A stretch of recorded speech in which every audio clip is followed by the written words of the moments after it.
va a Bueno, hablar. buenas tardes a todos. No sé si se escucha, por ahí es mejor. Bueno, les quería comentar que la rectora de la Universidad Notarial Argentina, cuya casa nos acoge hoy acá, no ha podido hacerse presente y me ha pedido que por favor les dé la más cordial bienvenida a todos. Y como muchos de ustedes posiblemente sea el primer contacto que tienen con nuestra universidad, bueno, les quiero decir de qué se trata la universidad, que es una fundación del Colegio de Escribanos de la provincia de Buenos Aires y es una institución de nivel cuaternario, o sea que nuestros alumnos son profesionales universitarios que hacen doctorados, maestrías, bueno, distintos tipos de cursos. Empezó en el ámbito de la provincia de Buenos Aires, hoy es en toda la República Argentina y también tenemos en otros países que se dan cursos como en Puerto Rico, en España, bueno, en muchos países. Y bueno, eso es la parte, digamos, jurídica de la universidad. Hace 5 años se creó el Departamento de Extensión Cultural, que tengo el gusto de conducir, y bueno, y entonces ahí ya nos salimos un poquito de lo jurídico para estar en lo cultural. Y entonces desde allí hemos organizado exposiciones pictóricas, escultóricas, vamos por el 5º concurso de narrativa breve, con una gran resonancia y con una gran aceptación. Bueno, conferencias, música, un poco de todo lo que es la cultura.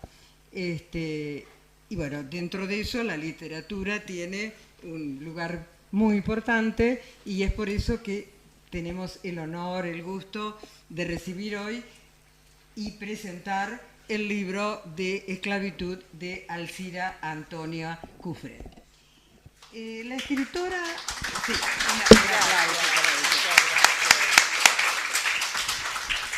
la escritora Alicia Antonia Cufré... Alcira. ¿Cómo? Alcira. Alcira Antonia Cufré me ha honrado designándome para la presentación de su obra Esclavitud. En primer lugar, corresponde iterar su trayectoria en el ámbito de las letras, que es ciertamente muy extensa y no menos valiosa. Escritora versátil, ha cultivado con igual maestría la narrativa, el ensayo, la poesía. En toda su vasta obra se destaca el tema de los inmigrantes, tan esencial a este país nuestro, ¿no es cierto?, que es un crisol de razas y de nacionalidades diversas. Precisamente sobre este fenómeno tan particular, ella escribió y sus escritos fueron reconocidos por el Honorable Senado de la Nación, que en 2 oportunidades declaró a tales aportes como aportes de interés legislativo. Bueno, les digo que ha obtenido tantas distinciones y premios, tanto en nuestro país como en el extranjero, que sería imposible enumerar siquiera esos galardones en el acotado espacio de esta presentación. Baste, por ejemplo, mencionar las últimas. Primer Premio Internacional Award de Best por su trayectoria como escritora. El Premio Internacional Madre Teresa de Calcuta, ambos del año 2019. Distinguida como embajadora de las letras españolas en Argentina y en todo el mundo por la importante Fundación Serrano de España en el año 2018. Declarada también ese mismo año por la Municipalidad de La Plata como personalidad destacada. Premio Obelisco de Oro VIP, también de este año 19, entre otros muchos. Antes de comentar sintéticamente el contenido de esta magnífica obra, corresponde destacar la índole del trabajo que llevó a cabo esta escritora.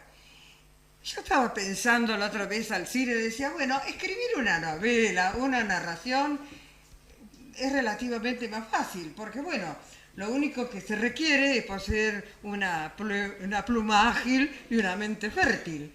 Pero escribir un ensayo histórico es una empresa fatigosa y lenta, ¿eh? Porque hay que hacer estudios concienzudos, investigaciones en las más diversas fuentes, recopilación y cotejo de datos, confirmación de informes. Todo ello y más es necesario. ¿Para qué? Para que el resultado final pueda calificarse de veraz y auténtico, para ser realmente legitimado como un antecedente histórico. La obra de Alcira Cufré cumple holgadamente todos esos recaudos. Pero no quiero tomar demasiado tiempo en estos prolegómenos que, pese a su importancia, no hacen a la obra en sí misma. Este libro que hoy, reitero, tenemos el honor de presentar, se llama, como ya dijimos, esclavitud. Qué curioso. El primer concepto que vino a mi mente es la antítesis, el concepto de libertad. Son como las dos caras de una misma moneda, porque es imposible definir qué es la esclavitud sin saber lo que es la libertad. Y viceversa, solo comprendemos el verdadero significado de la libertad cuando la perdemos, cuando estamos privados de ella. La escritora comienza diciendo que la esclavitud es tan antigua como el hombre y refiere que en todos los lugares donde se practicó tuvo un común denominador. A los esclavos les fue negada su humana identidad y su humana condición también, ¿no es cierto?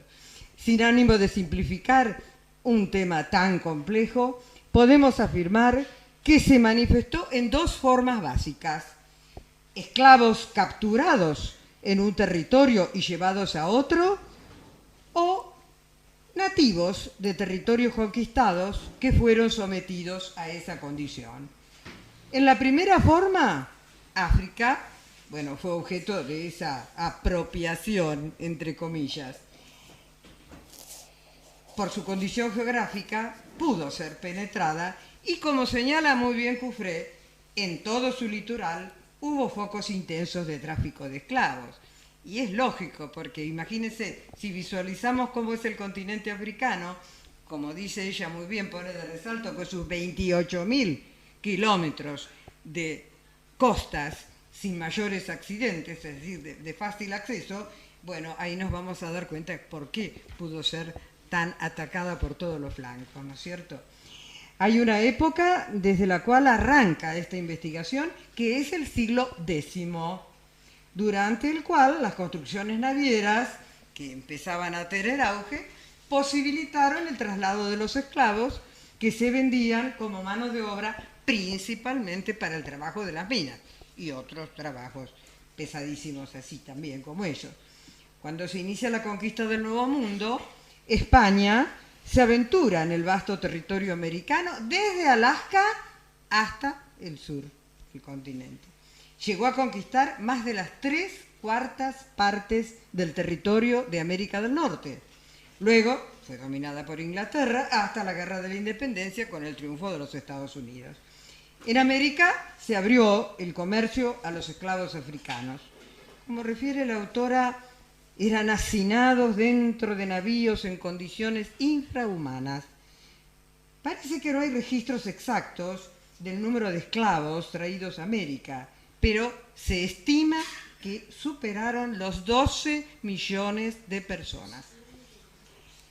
Particularmente interesante es el capítulo referido a Centroamérica y las grandes civilizaciones como los aztecas y los mayas, y también, por supuesto, la civilización incaica en Perú, exterminados por los conquistadores españoles.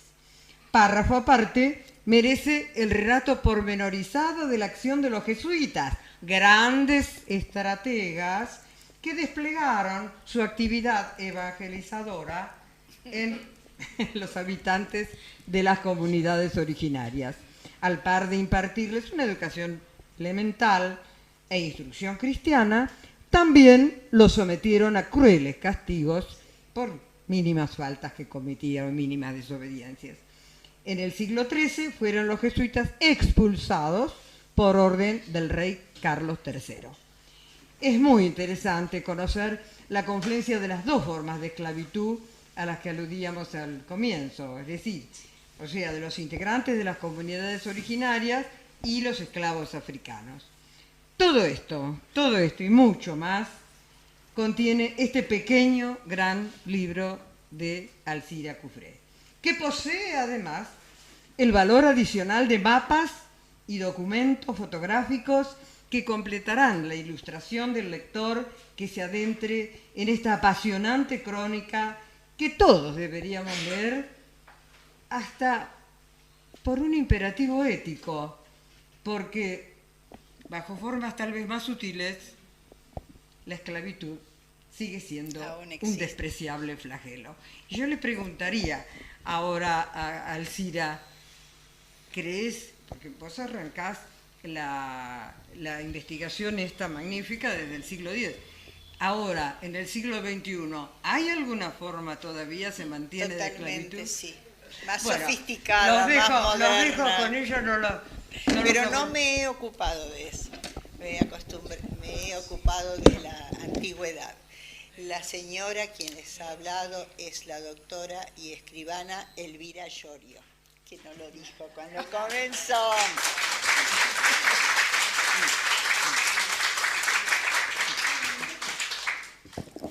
Muchas gracias.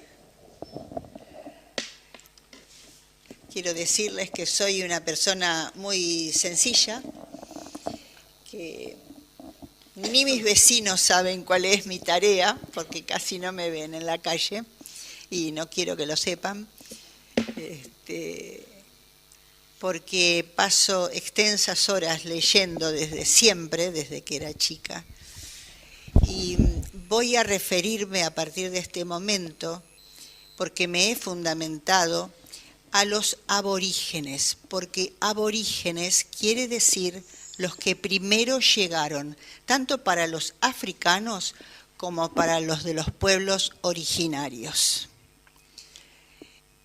Porque se les dice indios y algunas personas se ofenden, pero es porque Cristóbal Colón se equivocó y creyó haber descubierto las Indias, pero como me ha parecido que en muchos casos lo han tomado de manera peyorativa, vamos a hablar de indígenas y vamos a hablar de africanos.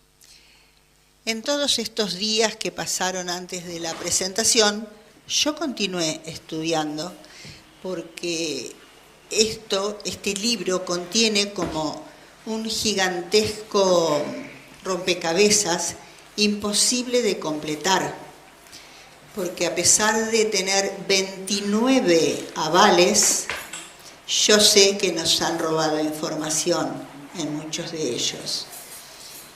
Y también estuve pensando, por favor, Fede, si pones el planiferio físico. Estuve pensando porque he revisado muchos planiferios de muchas épocas y el planiferio antiguo difiere en qué habitantes había en qué lugar. Y tengo dos lugares para decir dónde comenzaron con esta captura frenética, con estos raptos. En la parte de Oriente, donde está el Mar Rojo, pero también cuando me puse a observar este mapa que es moderno, con los otros de muchísimos años atrás, pude darme cuenta que la parte que, yo no puedo mirar para atrás, la parte que ocupa, vamos a hablar con los países como si existieran en ese momento, China e India, todo ese espacio inmenso de Asia decía Mongolia. Y ha habido unas guerras tan terribles. Yo creo que el planeta entero, sus pies, los pies del planeta, la Tierra, está cubierta de sangre. Porque lucharon permanentemente y con una consigna después que muere Jesús, comienza el siglo I y ya aparece el primer papa. Pero en los musulmanes también, en todas las religiones fueron símbolo de poder siempre y lo siguen siendo. Yo no voy a criticar a nadie, yo estoy dando una información precisa como corresponde a un ensayo. El primer papa fue Pedro el Apóstol. Y a partir de ese momento no era el Vaticano, sino que era en Roma donde se recibían todas las instrucciones. No existían los métodos que tenemos nosotros para comunicar